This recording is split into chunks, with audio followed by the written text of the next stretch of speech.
Hello, hello, hello, hello. Just maxing and relaxing here. Wanted to answer some questions. I've seen a few emails come through and some messages across our social media feeds about this very topic, CCW insurance, or nah, do I need it? I don't know. Do you? So we'll dig into that a little bit here this afternoon.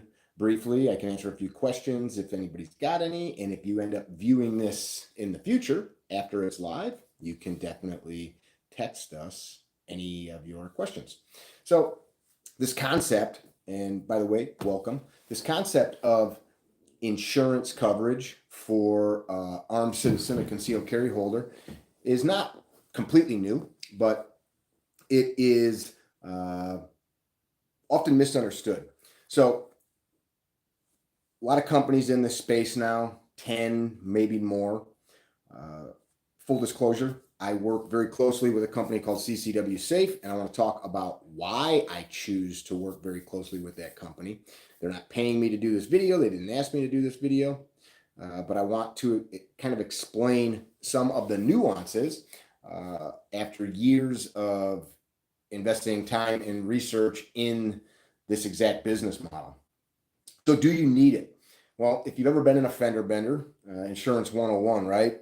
Nobody wants to pay for insurance until you need it, till your car gets cracked up, till you have a house fire, till there's a bad hailstorm and it wrecks your roof, whatever the catastrophe is.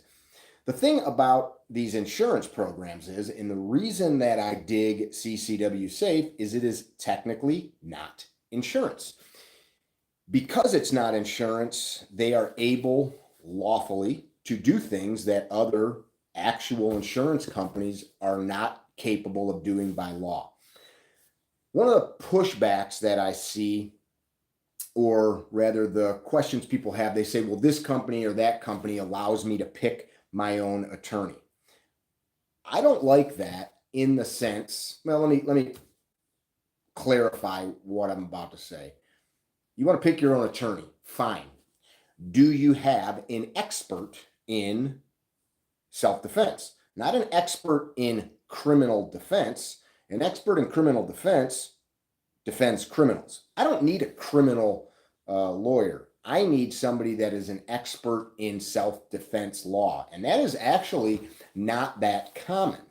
So many of these companies, what they do is it's a big reimbursement strategy. And if you've looked into this stuff, whenever you look at anything related to insurance or coverage of this type, it can get super convoluted and you're trying to compare things, but different companies offer different stuff. So you're not comparing apples to apples or vice versa, right?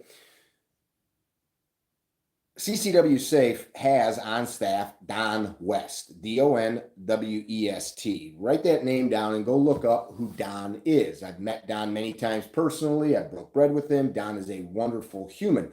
Don is also their chief legal counsel. Don is arguably, not Mickey's opinion, but in the legal profession, arguably the finest self-defense attorney alive today.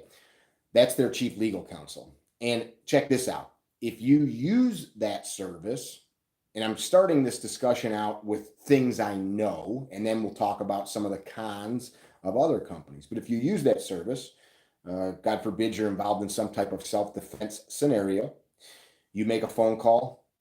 Hey, I had to defend myself. You call CCW Safe, and they put people on the case.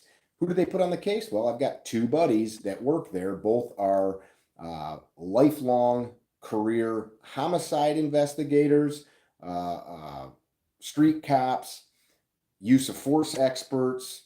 One of them, Gary, not only worked for the police in a major city for 25, 30 years, but he also ended up going and working for the state's attorney as a lead investigator.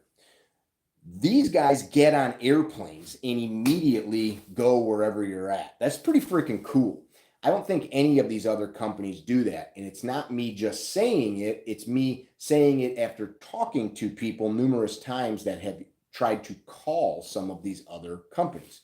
So here's my challenge, really. Before you invest your money with any of these companies, Ask them, hey, can you tell me some good outcomes that have happened when your clients needed you? Then, can you tell me some less than desirable outcomes and why it happened? So let's talk about some of these less than desirable outcomes for anybody in that space, meaning a customer of one of these businesses. Well, what often happens? The defender, it ends up being proven that the defender wasn't in the right. The defender did something outside of the law. And as soon as you do that, you put yourself in a completely different category, right?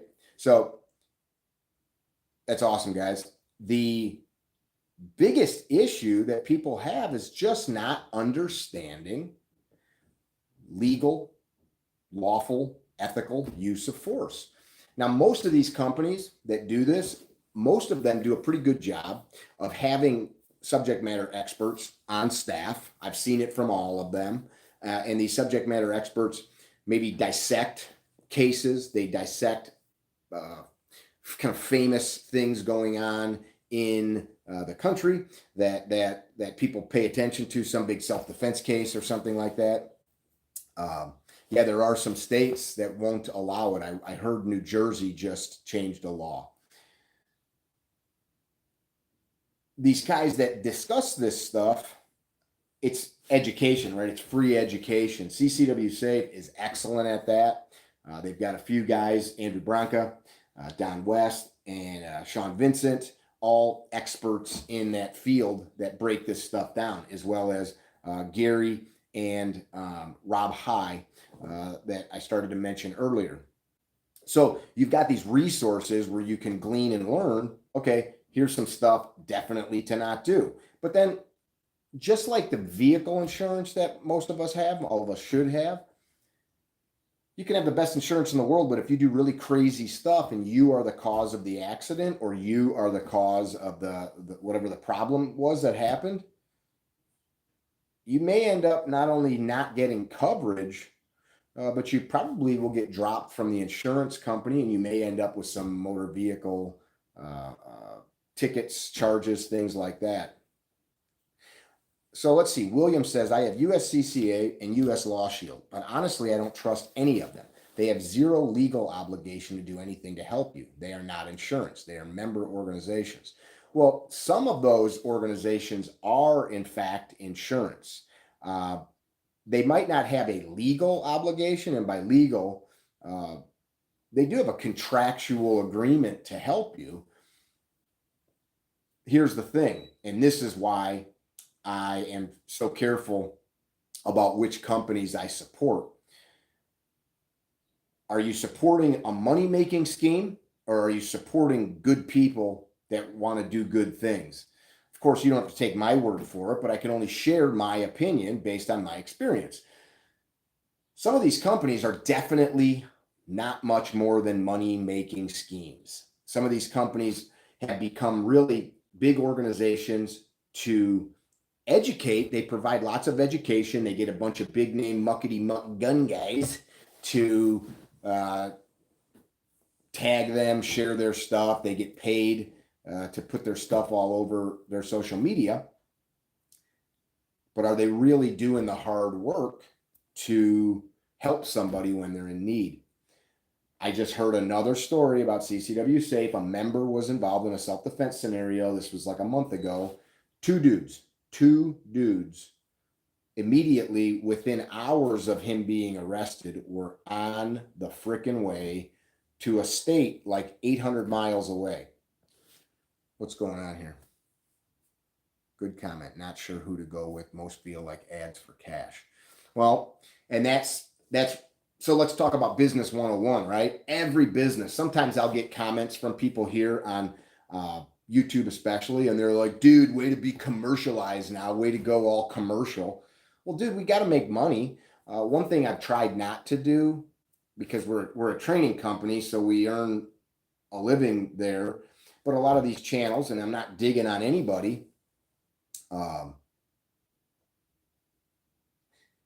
they end up using the channel as more of a money-making scheme than anything. So you start creating entertainment, and then you sell advertising so that hopefully you and me, as we're looking, we start buying stuff, right?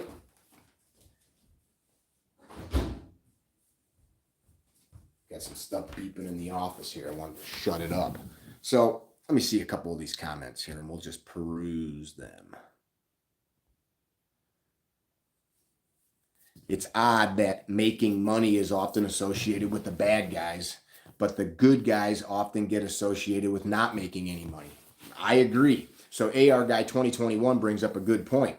Making money and being a good guy are not mutually exclusive. I did not say that. I did not say that at all. What I stated specifically, I stated this.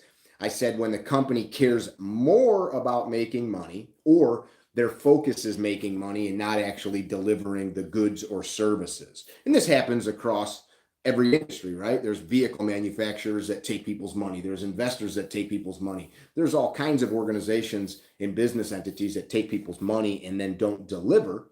What I'm talking about is a track record of that, And there are companies with a track record, and I'm going to be careful here because a couple of these companies have gone and sued people for saying things that I'm saying.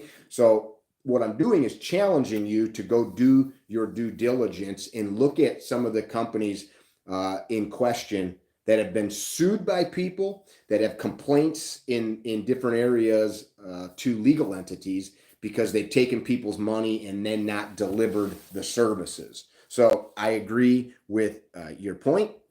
This is not me saying if you're making money, you're bad. In fact, I want the company to be successful. I want the company to have good reviews. I want the company's owners, managers to be making a living because it means they're probably doing the right thing. But are they delivering what they said? So I agree with that. Brandy says Washington State can only have U.S. Law Shield and their reviews are horrible. Well, let's talk about reviews. How many? So like all of us use YouTube, right? We're on YouTube right now. We use, most of us, I'm assuming, Amazon and stuff like that, or we use TripAdvisor or Yelp or these different things.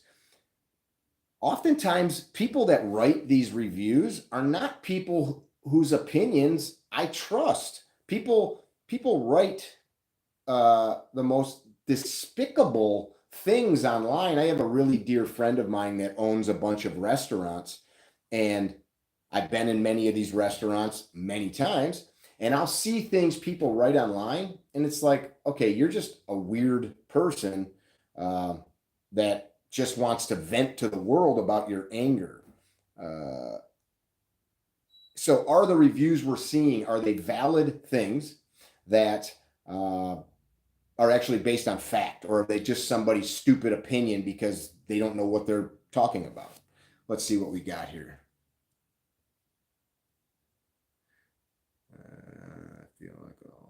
I feel like all CCW coverages are scams. So let's talk about that. You said you bought it because you feel it's the least shady. What is shady about any of these companies when they tell you, here's what we're doing, you're going to pay for this? What's shady about that? You're choosing to buy it. So you went with that one. What's not shady enough, or what diminished amount of shadiness said, okay, I'll buy this one? Let's talk about this coverage from another perspective.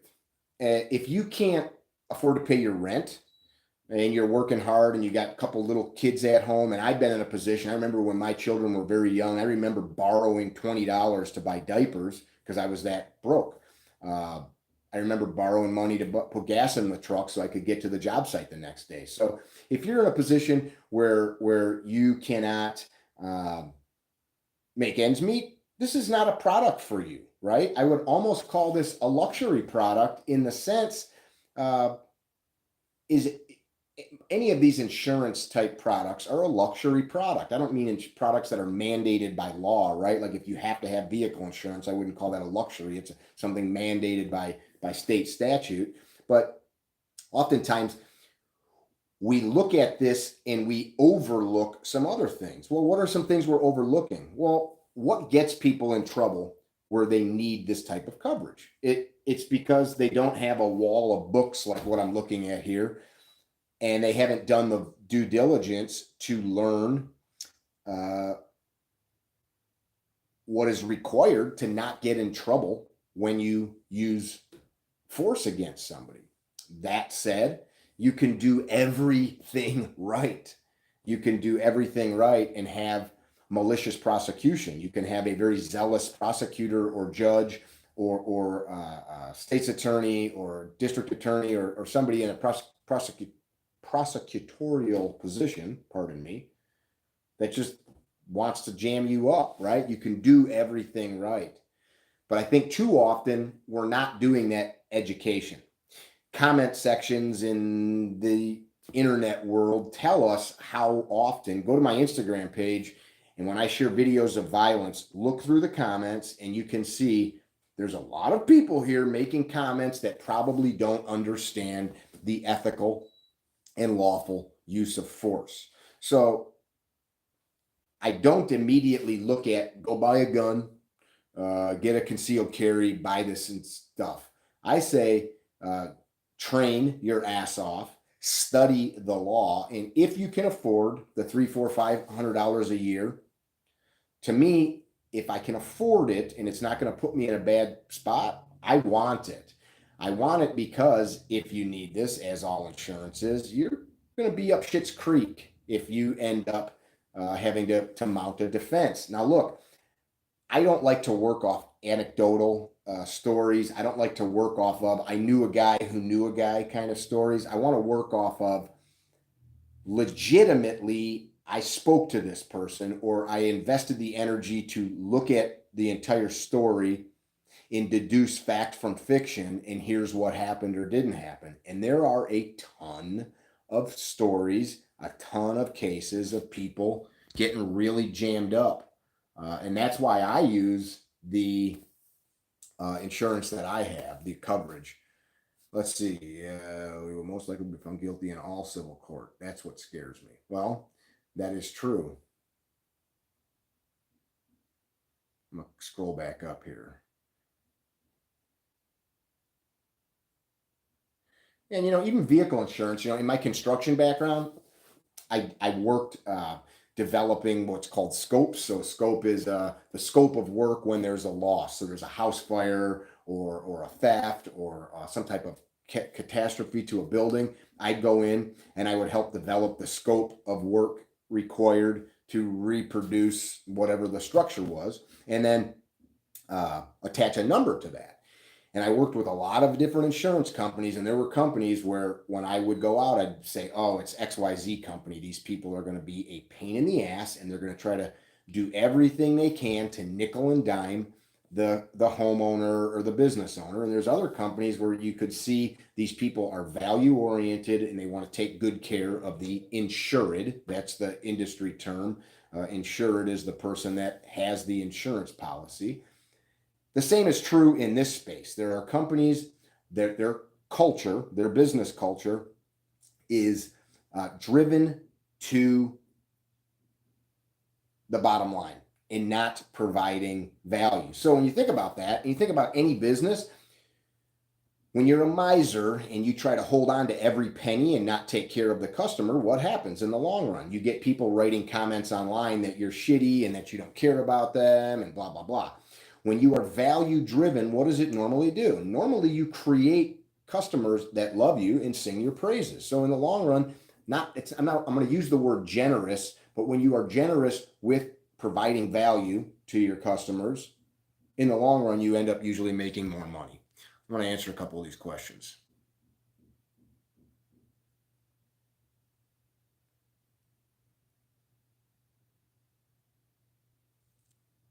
Why can't you find any real reviews? So AR Guy 2021 says, we can't find any real reviews on how any of them dealt with actual self-defense incidents. There's a reason that it's hard to find them. It's because most of them don't end up supporting the client. Most of them end up asking the client to get a plea deal so it doesn't go to trial. Why? Because the plea costs a little bit of money. You can see cases of CCW safe.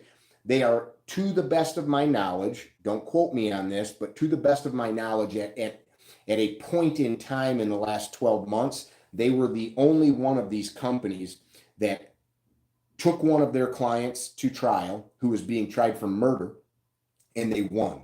I do believe they are still the only company that has done that.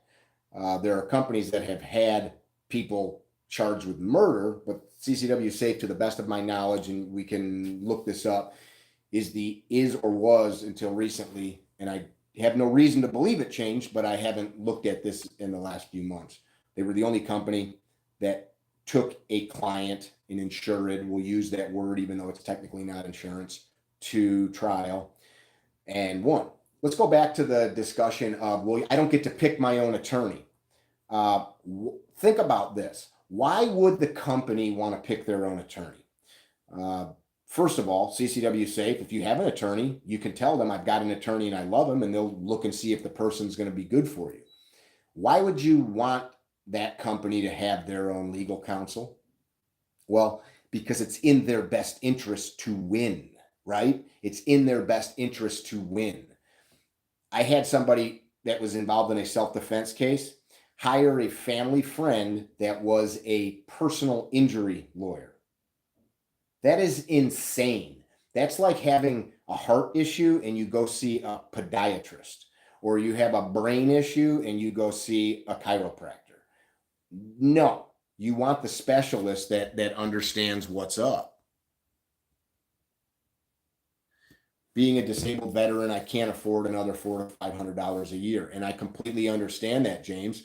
That's why I'm saying the number one thing that you can do is educate yourself on the law. And, thankfully, most of these companies provide good information. Go to CCW Safe's website, and you'll read all kinds of amazing information that they pump out for free. Alex Kim, is that my friend, Alex Kim?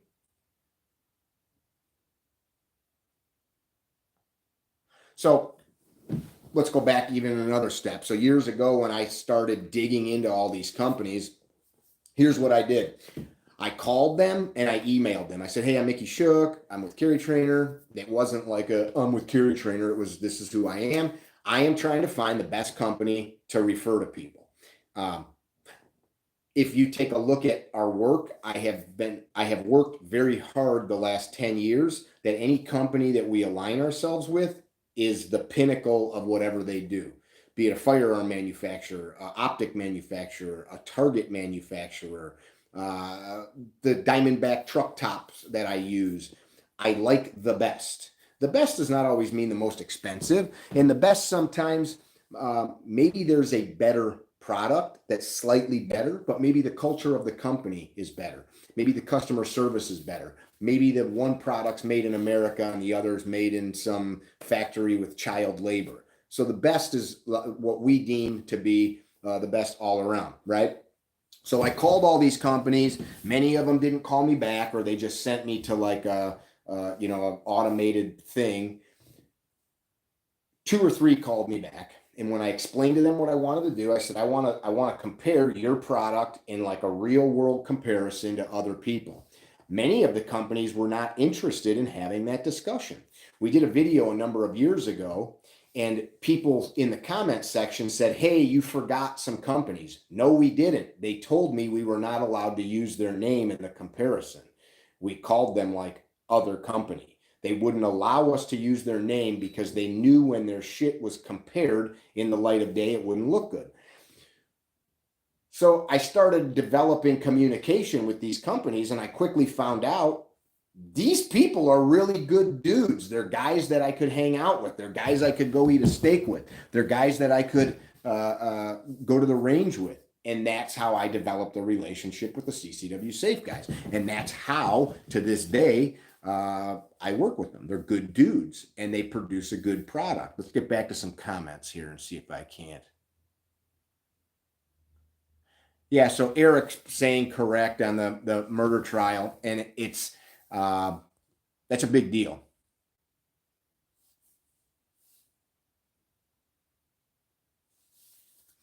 Jay Ziggy's, I like that.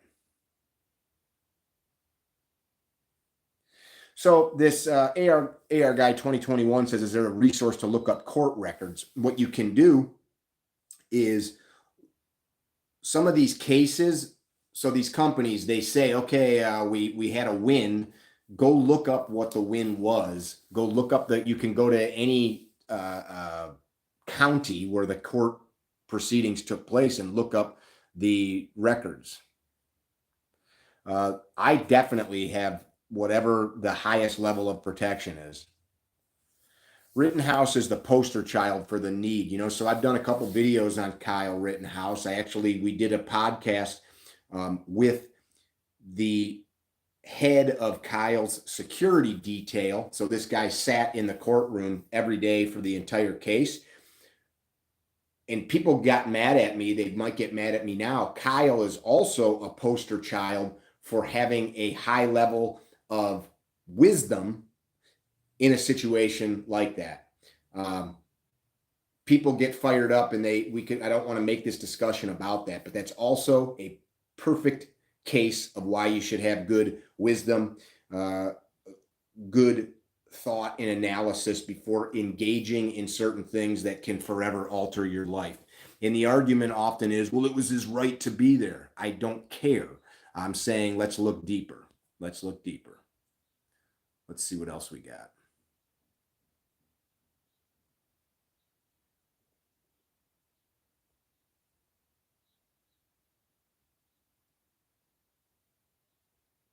Hey, California.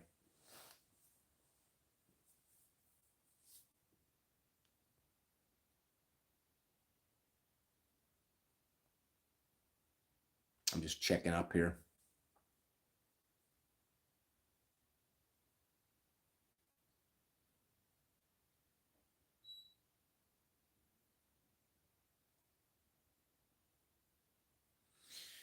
So the other options for this are always, the question is, I live in a state where I can't get this. The other options are always knowledge.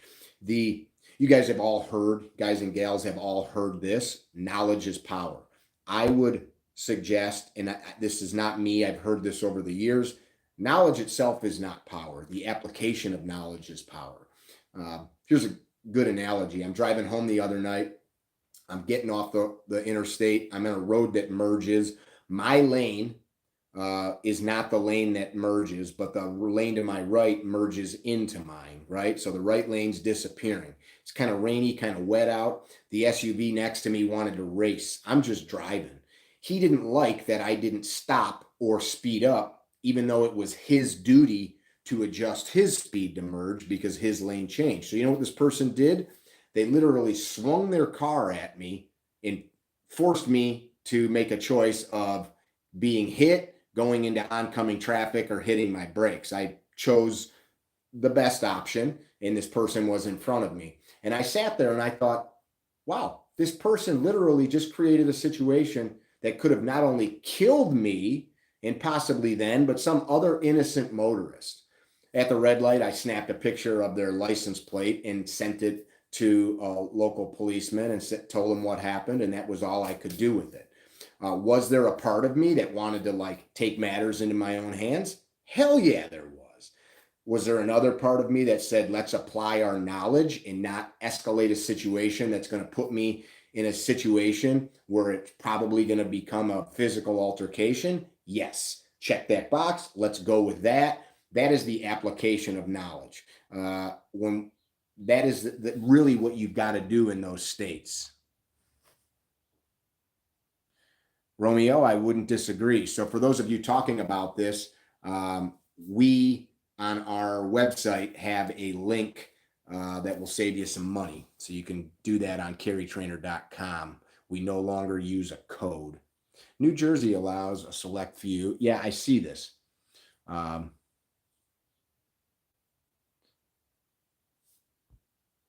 So Mid-Tennessee Firearms Training, which is a buddy.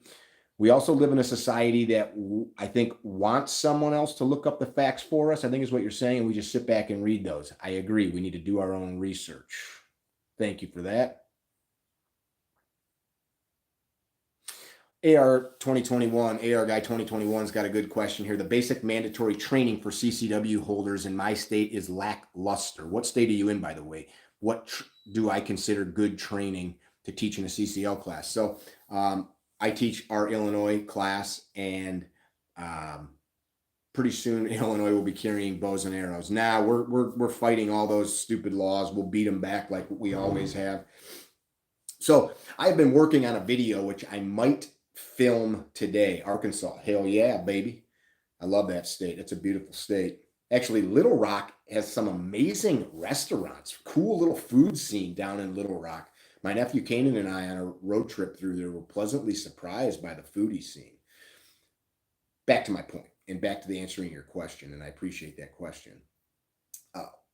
What standards? Well, a lot of states base their standards loosely on some law enforcement standards, and those law enforcement standards are often based on the empirical data and knowledge that has been gleaned over much time, right? The long and the short of it is we should always say, excuse me, what problem am I trying to solve? Those of you that have trained with me know this. What problem am I trying to solve? What's my goal? What are my assets? What are my liabilities? By assets, I mean, what's your physical condition? What resources do you have available to you financially, time-wise, etc.? Thank you for that, 1960s musician. The fact is, a 25-year-old single man, not that he should train to a different standard, but that guy is going to have a different capability than an 80-year-old man with a busted hip. The dad that's got 5 kids always with him is going to be more apt to run from a fight than engage in a fight. And I'm not talking about whether or not you should or shouldn't legally. I'm just talking about certain things. Who are you responsible for, right? The older I get, now my kids are grown, I don't have to feed children anymore. They've got their own jobs and lives, right? I can look at a situation differently. Of course, I don't want to die. Second Amendment. This is what I was starting to tell you. I've been working on a topic that I'm going to piss a lot of people off with when we publish the video, but I'm okay with it. A well-regulated militia, right? A well-regulated militia, the verbiage of the Second Amendment. Necessary for a free state. When we start to look at that verbiage, we put the commas in there and we think about the totality of the time, what the founders meant. The word regulated did not mean government regulation. The word regulated meant well-trained. It meant ready for action. It meant that your guns were clean. Your your shot, your powder was dry and ready to go. You understood how to use the firearm. You were in a condition of ready. So when they talked about that, oftentimes we pound our chest and we say, Second Amendment shall not be infringed. We got to remember the beginning of that. Well-regulated. And well-regulated can be translated into I'm trained up and I'm ready to fight. I'm not ready to just fight bad guys. I'm ready to fight to defend my neighborhood, my community, my kid's school, my church, my synagogue, my state, my nation. That is what the founders' intent was. Are you in a condition of ready? And this is a problem. So here's an analogy. I train in jiu-jitsu and we train in a room, right? Which is analogous to a training range, except instead of shooting guns, you're putting your hands on each other. And from time to time, you're with your training partner. We don't call them an opponent, right? Because they're a partner in training. You might end up in a precarious position, jammed into a wall, right? There's a wall next to you. And people will say, let's reset and move off the wall. I don't want to reset. I want to train right here, right now. Right now, the wall is in my head. So can I apply my tactics and strategies and techniques with what nature gave me right now, this wall? This is why I get frustrated in classes when dudes show up and they train in gear I'm not going to grab my pistol because YouTube will block the video, but my concealed carry pistol and my flashlight and my pocket knife is the stuff I usually have on in class. Why? Because that's the shit I carry. It's very frustrating to me, and there is nothing wrong with training with other gear because you're training to use that gear. It's like training with a fire extinguisher. What, are you going to walk around with a fire extinguisher? No, but I want to be able to use a fire extinguisher correctly if I need it. So there's nothing wrong with putting a battle belt on or a plate carrier and doing that stuff. Romeo Arts has a good point here. He said everybody in the CCW class that he was in, they said they won't be taking more training. That's cool.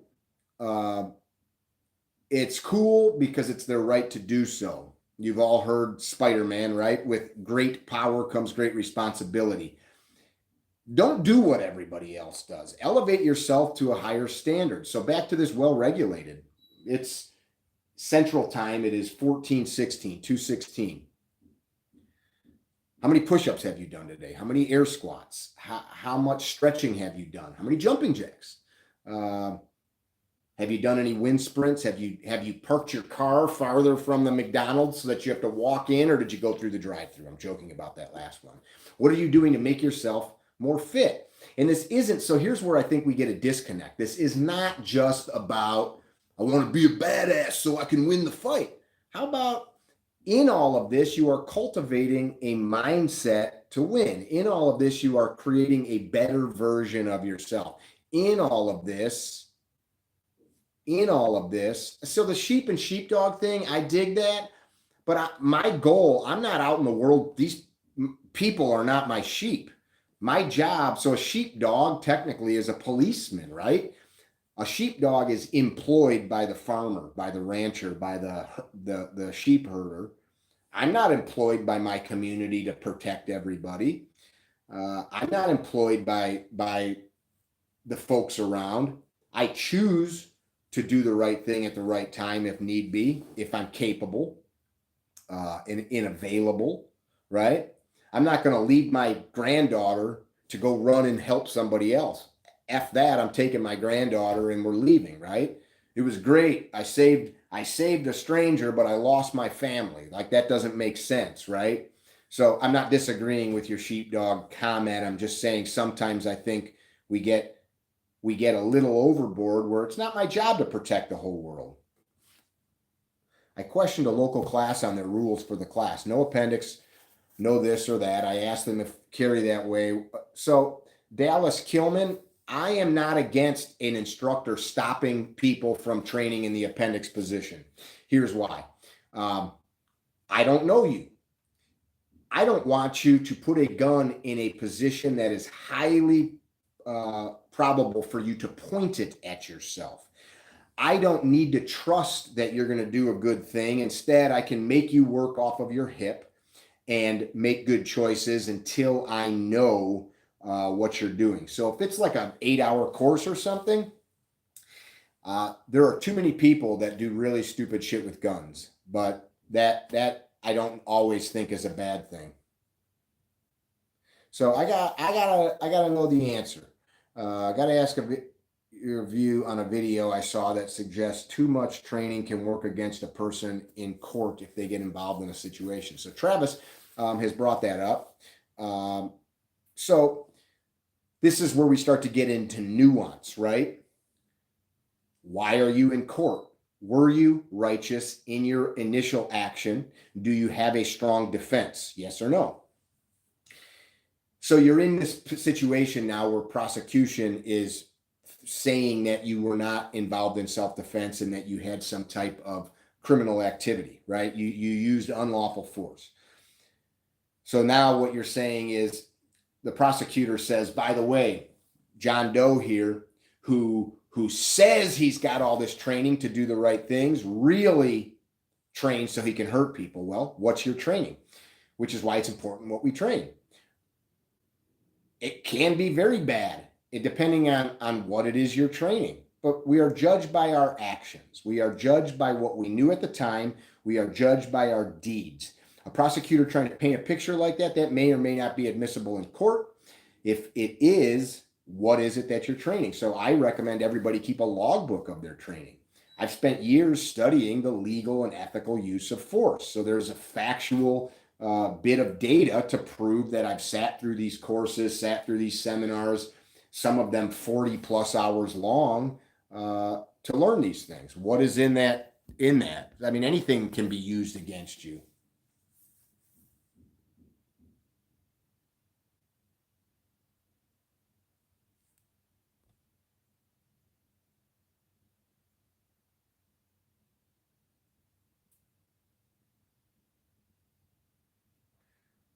Bulldog Prepper, I agree with you. James Yeager said it's harder to explain to the son who let his father die. Rip James. These kinds of choices, I think, are very nuanced, and it's probably disingenuous to try to have some of these discussions through these, little text on screen messages. But that makes sense. So here's Alaska Guns and Gear. Perfect point. I have a logbook for all my flying. So this guy's a pilot, right? It would make sense, or this gal, to have a logbook for firearms training. Exactly. So I use two analogies constantly in our training: the medical field and the aviation field. Why? Well, both of them have saved a lot of people, and both of them have killed a lot of people in both the medical industry. And really, let's talk about emergency medicine specifically. And in regards to aviation, the totality of it. By the blood of others, we have gathered so much information that we have codified some very, very, very safe systems and practices. Logging data is one of them. Appreciate the instructors who give some sort of certification after a class. Easier to keep track of your hours. So Eric Brooks makes a nice point, but there's nothing stopping you from getting a simple notebook, or nowadays with our phones, open up a Google Doc or whatever platform you use and start a spreadsheet. Trained with Coach Dan Hart, Jiu-Jitsu, this many hours. What skill was practiced? We worked on rear naked chokes, or attended a seminar on the judicious use of force with Dr. So-and-so. The course was on this date at this time. Here's how long I was there. You're still building a body of evidence, and you can keep notes and stuff. I look around and people and go, how about their days with zero awareness? Sure, that's their right. Rick K, I appreciate that.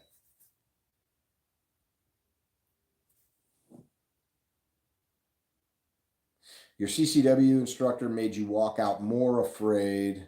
Yeah, there's some truth to that. What's a PMC?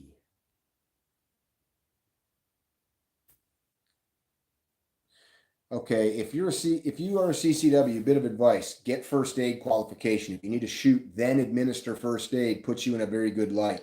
I would never recommend, Mitch, by practice, that you are going to apply deadly force to somebody and then run over and render aid to them. Something I would challenge you to dig into a little bit more. I 100% agree that every one of you should be well-versed in CPR. I think every one of you should be well-versed in traumatic bleeding control, be it TCCC, TECC, or the Stop the Bleed course, or some equivalency. But the notion that somebody is applying enough force to you that you decide to shoot them and then run up and apply aid to them, that is a scary notion.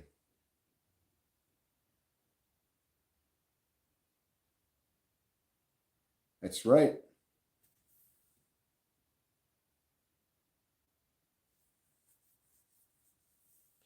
So Romeo, that is a, I'm sorry, I got you now. That question of whether or not you're going to help protect somebody comes down to your personal code, right? Your ethos. What kind of man or woman do you want to be? And while somebody may not make the same choices that you have, there are always the few that do the work for the many, especially when it comes to chaos and calamity. There are few that do the right thing. There are few that have a voice that's calm in a chaotic environment. There are few that say, I know what to do. You do this, you do that. I'm going to do this. You watch the door. You go call for help. Let them know the guy in the gray shirt's doing CPR, blah, blah, blah. You choose.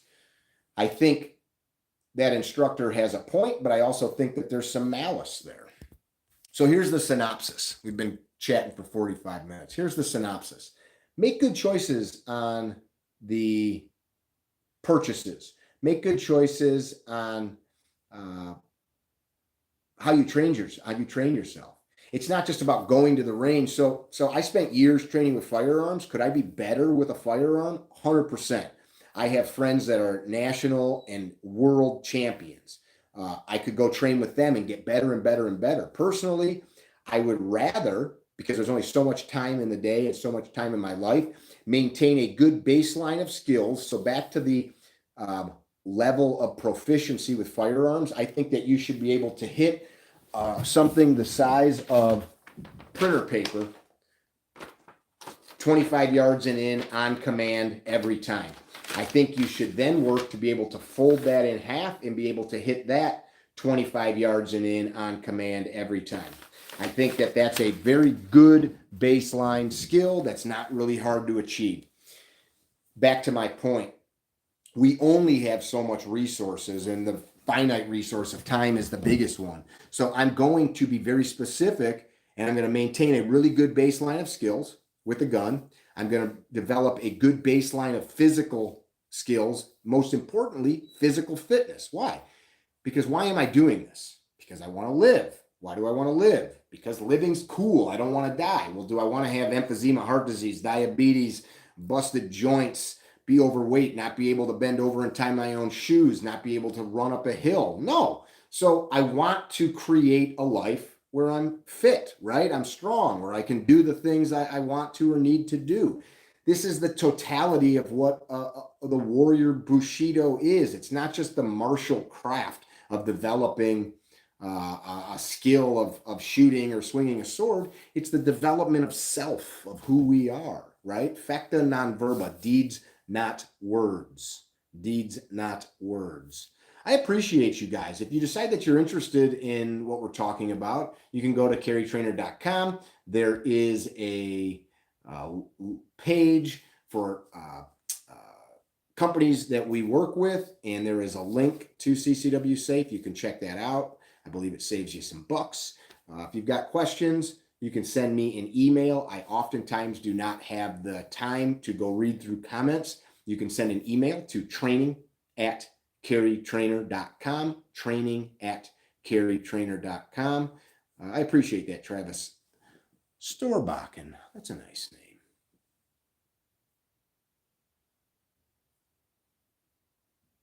I like that. Just reading a couple. Shamelessly going to plug Gunfighter Gun Oil here before I go. It's a made in the USA brand that we own and produce, in my opinion, the world's finest lubricant. Motto, keep it wet. I appreciate you guys. Be well. Don't be dickheads. If this was valuable to you, good. If not, well, I don't really care. Next stop, Denver, Colorado. We're going to be in Longmont, Colorado this weekend for a 2-day course. After that, we've got 4 or 5 days of training in Arizona. All the classes are up on carrytrainer.com. I look forward to seeing you guys at those courses. S12 coming again in November. There is no code. You're going to follow the link through carrytrainer.com. There is a link to CCW Safe on my website, and that link will provide you the discount. We're no longer publishing codes because of scummy companies that do scummy stuff. So down with the scum. I have no MOS. My MOS is I'm a dad, and I am a dick joke extraordinaire. I am the chief lubricating officer, exotic dance instructor, Mom hunter. Hmm? Hmm? Hmm? Hmm? Hmm? I wonder why you thought that. I've never told anybody I was in the Army. But yeah. Training in California. Yes, we have been to California numerous times. I need to get back out there. I've got a buddy, 10-0 Concepts up in like Concord area, Concord. He is nice dude, local policeman, SWAT cop up there that's hosted us. We've done some stuff in SoCal a few times. And I need to get back. Your brother and father are awesome dudes. Tell them I appreciate their service. You guys, be well. Don't be dickheads. Tell somebody you love them. If you love somebody, I think you should tell them every fucking chance you get. Peace. How do I